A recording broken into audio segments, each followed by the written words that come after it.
Halo Music Lover, apa kabar? Ketemu lagi sama gua Glenn sini dari Sinfonia Musik. Gua harap semuanya masih stay at home supaya kondisi ini cepat berlalu. Kemudian kalaupun keluar, gunakan selalu protokol kesehatan yang sudah ditentukan.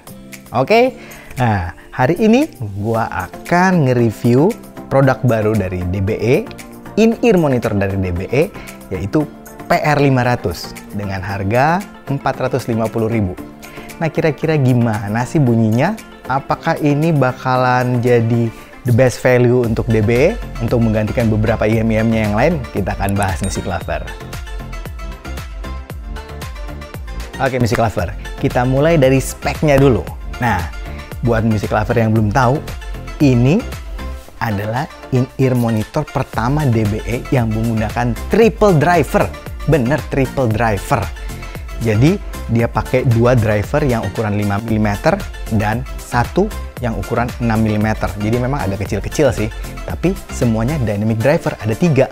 Jarang-jarang kan? Nah, ini DBE. Dan yang uniknya, DBE itu belum pernah ada yang detachable. Nah, ini sudah detachable, pakai pin MMCX. Jadi ini luar biasa banget. Kita bongkar habis speknya ya. Nah, oke, untuk impedensinya termasuk yang ringan, ini cuma 16 ohm aja.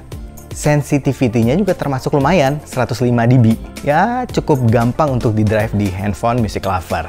Kemudian, frekuensi responnya dia ada di 20 Hz sampai 22 kHz. Ya, jadi ya cukup gede ya. Kemudian ukuran panjangnya standar, ya 1,2 meter. Kemudian, oh ya, ini ada mic-nya juga. Ya, mic-nya udah omnidirectional, jadi dia nangkap dari semuanya. Sekarang kita bahas dari build quality sama desainnya dari bawah biasa. Oke, nah jacknya ini 1, 2, 3, 4 pol atau 3 garis. Berarti ini ada mic-nya. Tadi kita juga bahas, udah omni mic-nya. Gold plated dan yang gue suka angled L shape ya. Jadi nggak gampang rusak, pasti bandel ini. Nah, kemudian yang gue cukup unik gitu ngelihatnya, ini bentuk jacknya, ini gue jadi keinget tahu apa? Shure, ya tipe Shure 215, 846 itu mirip banget ini jacknya. Kemudian kabelnya dari plastik sih, cuman ini cukup kelihatan cukup tebal dan solid banget lah. Jadi ini buat kabel sih, gue percaya DBE selalu gitulah. DBE selalu kabelnya selalu yang lumayan bagus. Splitternya oke, di atas splitternya juga bentuknya ini nggak tahu sih, kayaknya logam ya. Ya kayaknya logam aluminium kayaknya. Kemudian ada mic-nya berapa tombol? Coba kita cek. Mic-nya udah udah 3 tombol ya. Ada volume up, volume down, terus ada yang play pause di tengah. Nah, jadi ini lumayan banget. Nah, kita naik ke atas. Ya, pinnya MMCX. Ya, jarang-jarang nih DBE pakai pin MMCX yang detachable. Nah, untuk desainnya ini agak kecil. Walaupun dia pakai 3 driver, 3 dynamic driver, tapi ukuran housingnya, shellnya ini termasuk kecil loh. Jadi bentuk shellnya itu dia kayak 3 tempat gitu. Jadi bukan ditumpuk, tapi disebar 3.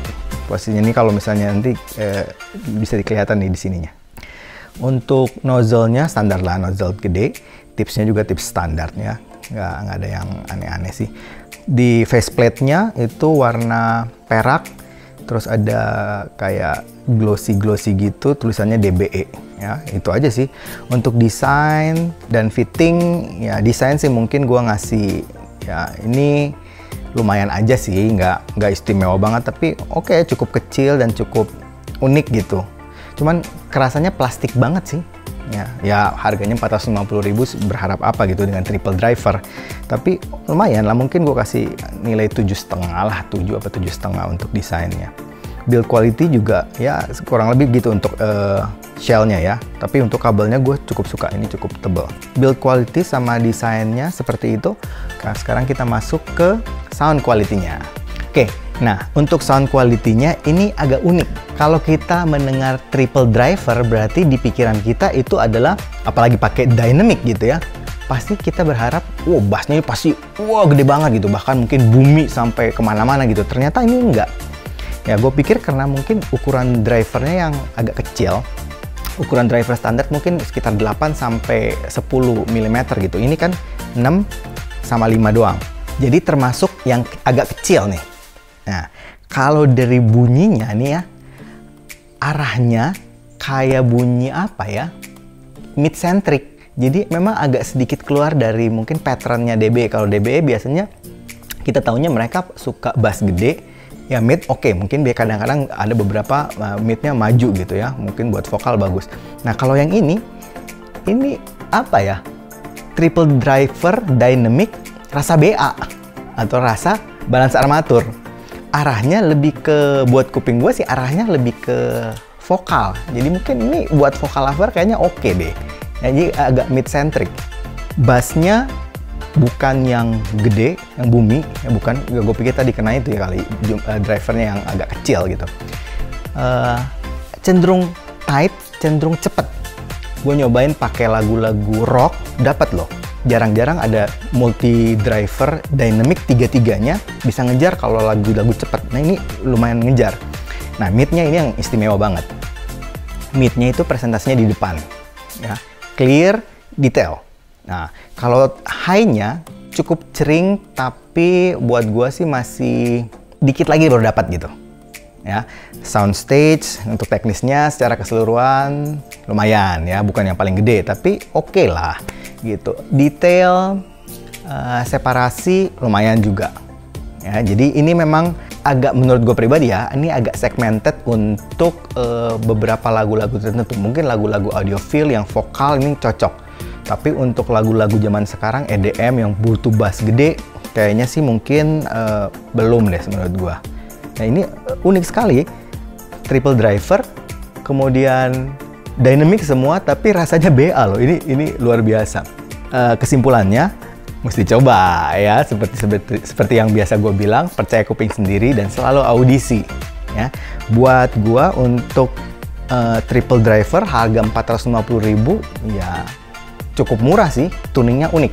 Ya, untuk mungkin yang segmented cari yang lagu-lagu vokal, yang mungkin akustik masih dapat gitu ya. Ini bisa jadi pertimbangan. Ya, oke. Anyway, mungkin itu aja dari saya, Music Lover. Kalau suka dengan channel ini, like, comment, share, subscribe, dan ingat untuk nyalakan loncengnya. Oke, sampai ketemu lagi. Dadah. Garuk lagi, nggak apa-apa. Cut ya.